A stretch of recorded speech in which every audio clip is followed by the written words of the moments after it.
Hi friends, good morning. ఎలా ఉన్నారు? బాగున్నారండి? నేనైతే బాగున్నానండి. ఈరోజు చక్క టమాటా కోడిగుడి కలిపి చేద్దామని చెప్పి ఆలోచనతో చక్కగా చిన్న అల్లం ముక్క తీసుకొని కొద్దిగా వెల్లిపాయలు కొంచెం మెత్తగా దంపుకొని రెడీ ఉంచానండి. చక్కగా ఆయిల్ పెట్టేసుకున్నా. వెంటనే దాంట్లో వెల్లిపాయలు వేసేసానండి.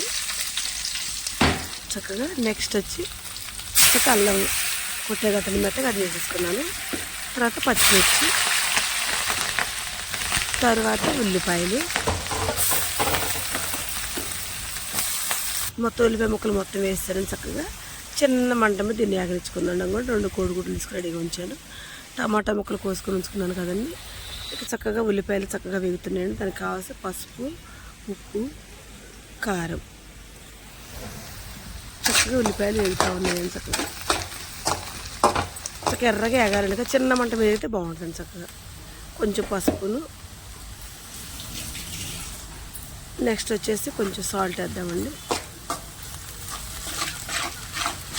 చక్కగా కొంచెంసేపు ఇలా ఈ విధంగా మగ్గిన తర్వాత కోడిగుడ్లు పోసుకుందామండి. అది ఒకటి పోస్తాను, రెండోది కూడా పోస్తానండి.